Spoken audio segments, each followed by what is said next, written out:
c'est tout le monde à l'ingénieur vivre l'éclairage et il y a c'est comme ça que tu vois que tout ce que le pasteur Moïse Mbi fait dérange. Ça ne dérange pas parce que lui veut que ça dérange, mais ça dérange pour na elo eza katina ye neza ko chaba to mususu mal à l'aise. Gabon ko ko baté sur les asko marambo stade de martyr. Moïse Mbi tant que ici, tant que le Sengi a été stade de martyr, malgré après ça qui ont déjà. Mais tant que consulter maintenant ma bête tagat. Moi na seka kala. Tagat. Na seka. Il y a encore la promesse de ça au seka le 19 mai. On a lobby ah. Maintenant souvent on a communicateur na bangote. Soki arlo lobby vacuum le 19 mai. Est-ce que memingam? Na memingam moteur. Pour combien de lobby vacuum le 19 matin de convocation. Mais convocation du Cameroun. T'es pour lobby pour lobby vacuum le 19 tout ça. Il y a yo sola na parce que vous êtes aussi journaliste prédicateur par correspondance.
Précision, mesdames et messieurs, je vous dis bonjour, je vous dis bonsoir, je vous dis salam.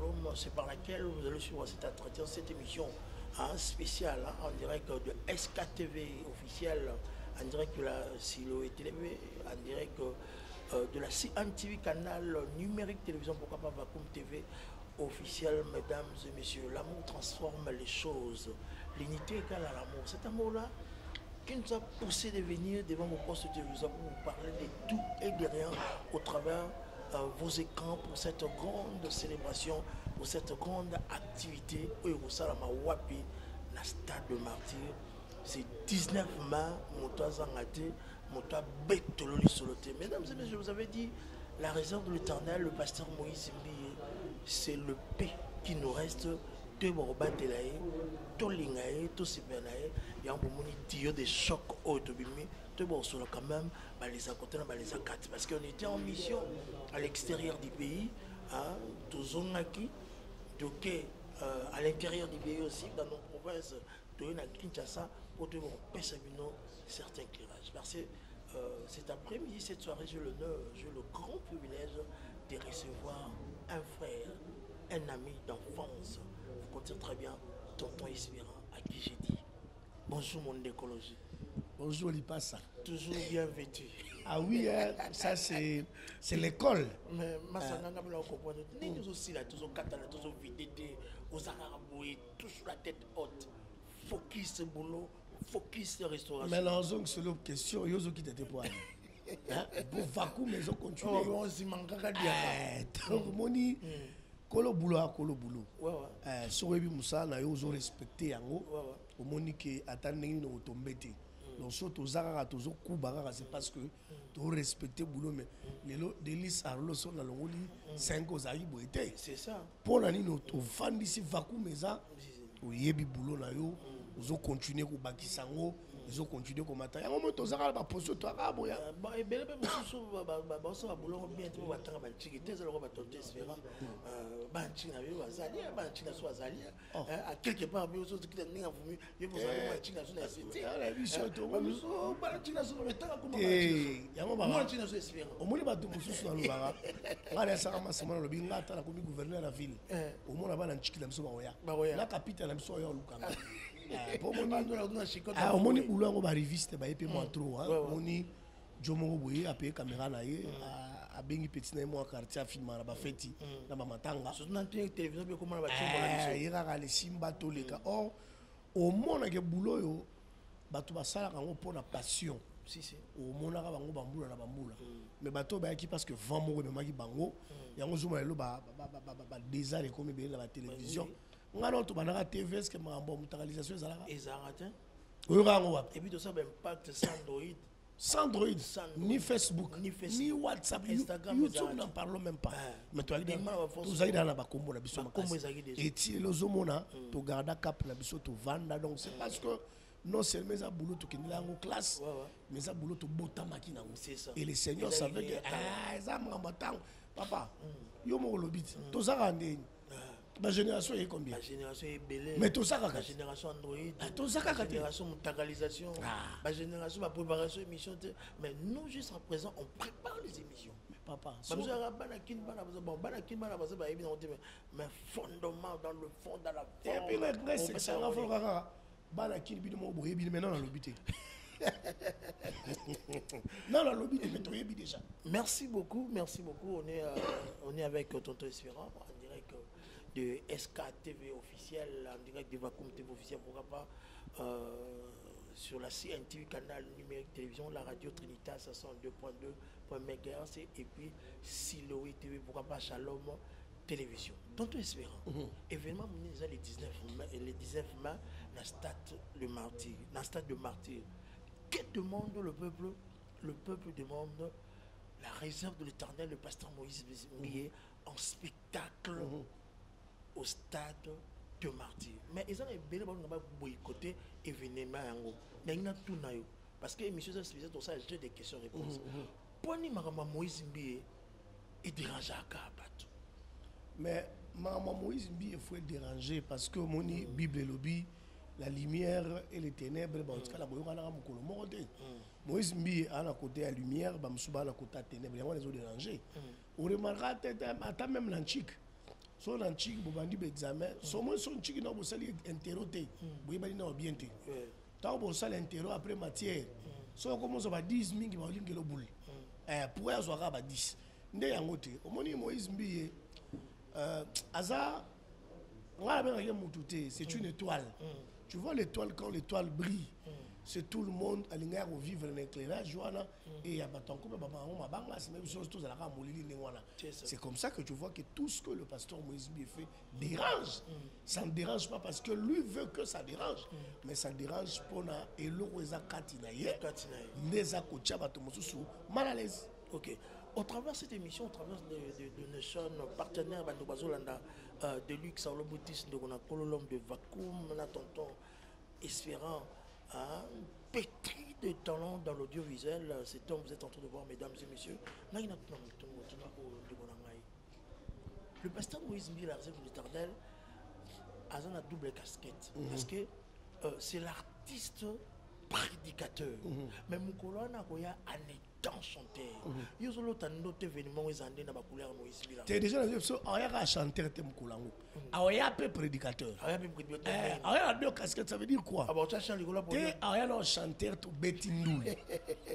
Tu betindoule après nous, à esco pasteur. Parce que nous allons encore consacrer la RDC entre les mains de Dieu. Wow. Tu vas consacrer RDC, tu vas consacrer Congo-Brazzaville entre les mains de Dieu. Donc, entre les dérives Congo-Kinshasa, Congo-Brazzaville. Voilà, ce sont les deux capitales les plus rapprochées du monde. Tout à fait. Donc, tu as donc, jour où tu as nan. Après que yemba, zomona, a salué la déclaration prophétique à l'homme de Dieu. Mais, quand il s'en est événement, allo vacuum. vacuum. On a besoin de Tala. Oui, na étape toko. Au-delà de la supérieure. Au moins étape toko minango. Tout le monde étape to louer deuxième stade. Donc faut to louer terrain basket. Pour tout le monde déjà je te dis nazo taper poitrine parce que nous sommes en train de faire cette promotion. Mais na yebisio façon éco ezokende là. C'est notre ami, notre frère Rémi Kalonge.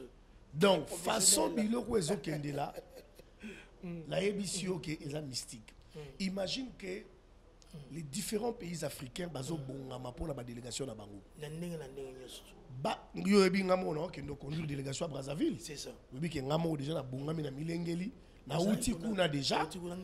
Yo to vanga yo obiminga la koti to beti masolo na na ebi si yo concert et puis au moni concert ebi et redébordé pourquoi?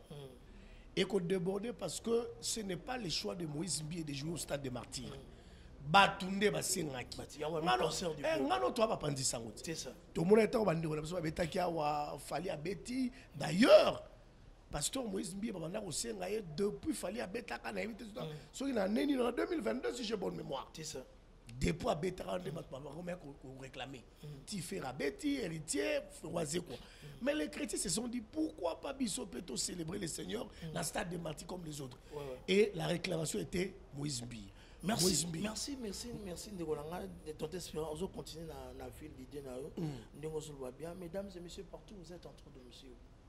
Tigangana Sabino, on colo à Seka Kala. Nzamba Seka Kala, à Oseka le 19 mai parce que elle est commune à Mitema à Batuna Dengue, Yako Saranate. Et baby. Musique et baby. C'est l'artiste Aza. 11e artiste à Zobé dans le stade de Martyrs. Premier artiste à gospel à Zobé dans le stade de Martyrs. Na yebité mukolo na yebi makamuni oleka parce que tout le monde makamu esalama à Angola na stade d'Angola tout le monde makamu esalama na Cameroun na Gabon kolobate Gabon kolobate ce que ça ce makamu ya stade de Martyrs. Moïse Mbié tant battu ici tant la sengi a beta stade de Martyrs linga ikote aboyaki malgré après ça qui ont déjà aboyaki maintenant que consulter nza mabi tagat moi na seka kala tagat na seka ya encore la prophète ils sont seka le 19 mai ndeko na ngai au travers cette émission bandeko de l'autre côté bandeko ya madiabolo bana kimete bwana tout ça dans un problème des années stade des abatuto car ndenge mo zoloba yo ko kama guto ko mona mutako fêter anniversaire na juillet masomi bilo Rolamba na mars et ko polat mais on est en panique vous avez la problème à courant tu vois un peu moi je pense que toi à la calme nengo lobby c'est ça stade des airs motouté tout le monde peut jouer le stade des Martyrs nengali ngala c'est qui ndeko mo na lobby bah, tout le monde est communicateur dans le côté. Ce qui a lobby vacuum le 19 mai. Est-ce que Memingam? Na Memingam. Pourquoi le lobby vacuum le 19 matin de convocation? Mais convocation du Cameroun. Pour le lobby vacuum le 19 tout ça. Il y a un lobby très important pour essayer de battre. Dans le lobby, ce qui est tout semble la ranzambe moko ya solo et que biso tout au bunda toko ta lola. Si ko un ango yani. Yali Cameroun. Et nango yanini ya on nzamba sekaka arlo za pasteur ti tonto espérant pe a pasteur biso to ko sala promotion na biso stade na biso na ndenge biso to kanisa bino pe bo zo pe batu na bino basa la pe promotion pe ya makamu na bino pourquoi makamu na bino ça étonne ozo fêter anniversaire na juillet moso bibilo ka olia na mars mais au pola yo mo e beba ata ko congélateur autour de la chambre froide au Canada. Non, à ta chambre froide.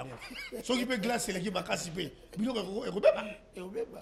Moi, je pense que quand elle a paniqué, moto na moto abeta. Concert à Moïse Mbié, ce n'est pas un concert voulu. C'est un concert souhaité et proposé par la population. Nuance Yangwana. Ça veut dire bateau, c'est l'élection qui a parlé là. Sur ce madame, le la mélange fumbois. Et bon, on a petit boussous. Qu'est-ce que vous coûtera madame à présenter au Damas? Autour de madame Olambini.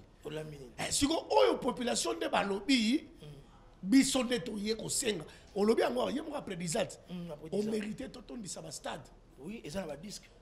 tokumisa yo alors botika biso problème anini ça va autrement na mokili tour à tour mokili tour à tour nem son de kolanga ça la bien de to sono baleza côté baleza kati en vimba cet entretien on les a de l'autre côté biso to tika na taka te koto na bango ce que to yeso pour na bateau balinga la réserve de l'Éternel l'artiste prédicateur l'homme de la délivrance intégrale au travers de ses cantiques au travers de ses chansons où il restaura bateau so bateau autant na biso wana on a continué à le dire bolo on a mis à surtout so yo autant que parce que biso te comme on est en terre je salue l'excellence Florent Tiba ministre d'État de Brazzaville le directeur de cabinet de notre papa Sassou qui a acheté 4000 billets pour cette production autre personne va nous retrouver à Bichongo Bila c'est l'excellence Florent Tiba. Merci beaucoup à Alex chef d'État de la RCA Ferdinand Alexandre Ngende. Merci à maman Caro, maman Onatra, par tout va mobiliser pour le Macambo. Tonton Espérant, yo solana battu parce que vous êtes aussi journaliste prédicateur par correspondance.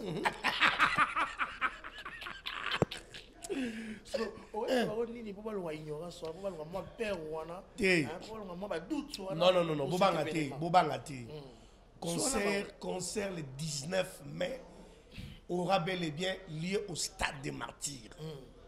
Jour où on a soki rozala vula, soki rozala elanga, soki rozala moi.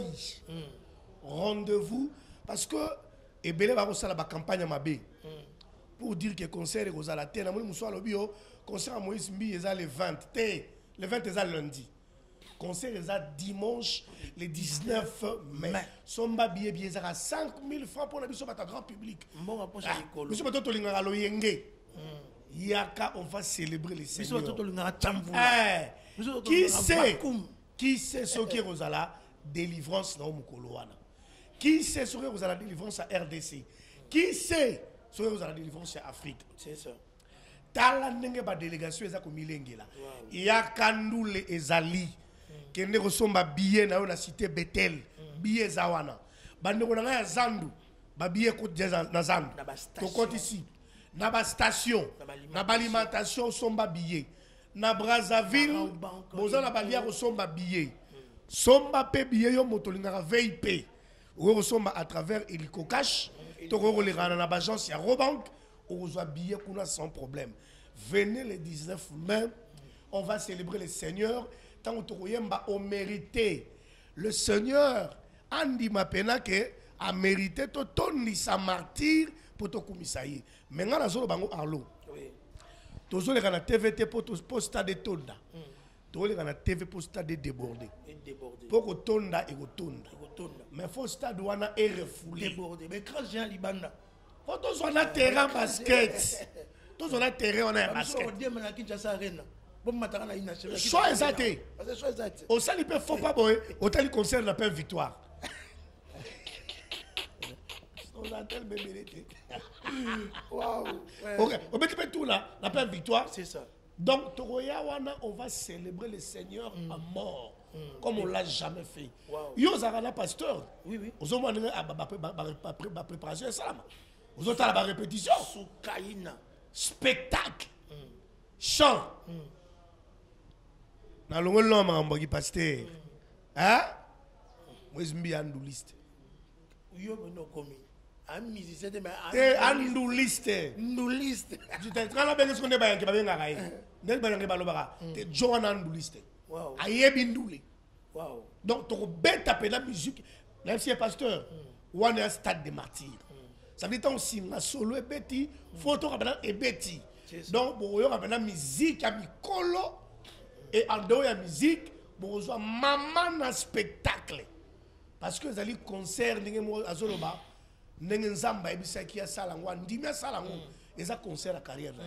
Donc yaka to célébrer Seigneur muta ko sa o mona muto azo pexo ya concert wana yemo pa ya ko ah ya concert sur on va la sabino moyi stade de Martyrs 80 000 places assises Soto Kititi pelouse 120 000 places 120 000 Moïse Mbiye a recensé 100 000 personnes.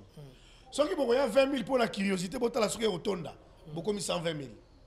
soki bobakisa ba 20 000 pour boya kochola tokomi 140 000 donc na bato boya ko po bochola na bato boya po bodonke botala soki tondi tosangana biso na bino tokotondi sasa oya ça ebere basalaka on a ketala nanu pona mo ndeni ni soki ba otonda mais surtout zaki non na 9 so yo yo kotala tokomi combien donc moto azo pexo au même toi pexa yo yé pa oya concert wana donc yaka okubisa zambe na yo yaka les églises té toujours à célébrer Seigneur parce que tout le monde sera là-bas au mutu ya catholique au musulman au protestant au nan les production sans limite papa les autres qui église toujours qui peut mutu yaka on assemble yaka to kumisaka nzambe o melo ko linge nani ndiko na ngai on peut tout dire de Moïse Mbiye ce monsieur est aimé très aimé il est aimé en fait les gens l'aiment non mon homme te o banda ko tuka batu ndeni pour pas que des concerts les gens Félix nani Delix ngana to va ata to vandi yao to bandi ko sala contre campagne pour batu ba que des concerts à Moïse Mbiye ata to vandi to sali 50 émissions parce que les gens nous suivent ba Delix ba yo mo na momino pe na parler fanatique I'm sure la la maman la maman à stade donc comme ça la fort rebellité pour que ça va te concert batu ba ya concert ba célébrer et toujours on a témoignage de banda.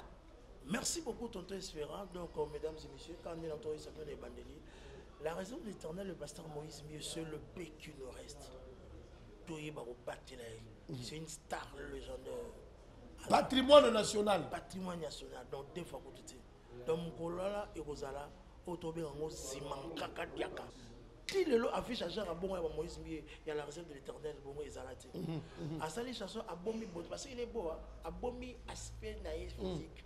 Mais Azula affiche à Tchelibino titre donc ça sera comme une production à la carte. Au Lingara sécurisé au donc ça sera comme ça. Donc mesdames et messieurs, nous sommes déjà à la fin de cet entretien. Donc la personne qui est en train de réaliser cette émission, ils sont en collaboration. Donc pas d'où Moussa Boukia Lokoto, avec crâne perfect, avec multiprise. Il faut accélérer intellect. 50 000, 50 000. Merci à Jack Kamen. Merci de tout votre émission travers cette émission. Tonton Espérant. La raison de l'éternel à Moïse Mbiye, Tina Lola toujours ensemble. Là, on a Masalanga Espérant. Tina Lola tous ensemble. Et surtout que ton côté à Nzela Moro. Nzela Moro. Comme on a la confiance avant de recevoir la porte. Yo la vile ba jango na vile ba Isaac. Mo tata neni. To beta mo lelo mo to kuna. To ke so na bukondonoso. To mo na to beta to mo na ko lo so no mo pange. Yeso za. Boko ba tolo yeso ando zona lola. Biso ko bien na biso no ki. Donc mesdames et messieurs, donc nous sommes déjà à la fin de cet entretien. Tirangana Bisabino, ça sera comme à la carte. Nous avons moto lingaka au Rosoyango. Au Rokandule, la réserve au Bina, on a rien répété mon loqueto.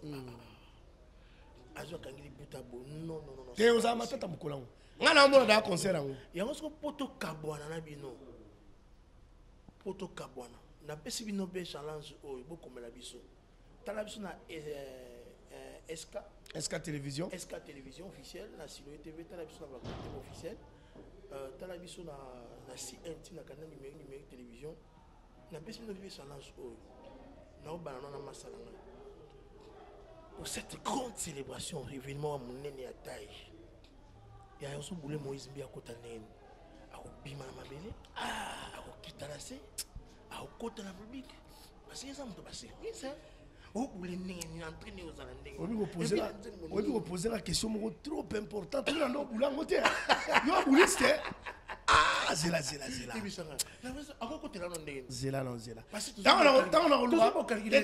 exemple pour un païen. Des problèmes. Bon, la personne a bien. Université. Est-ce que ça va chrétien maintenant à l'université? Nakamwe. Mais l'autre ans, toujours à la chic. Nakamwe. T'es un fait là sur na Vengiama. Pour une zamba stratégique. Oui, pasteur, so a bien kitaboye. Barolobo. Gégé qui t'a assez. Bon, à côté de ni na stade. Ma porte est bien au boulot. C'est la soirée avec un hélicoptère. Oui. Et on peut savoir. Mon cher, on a fait ça ma belle. Il faut ça ma belle. Il faut ça ma belle. Toi, bimara ta public. Et abimi na ta podium.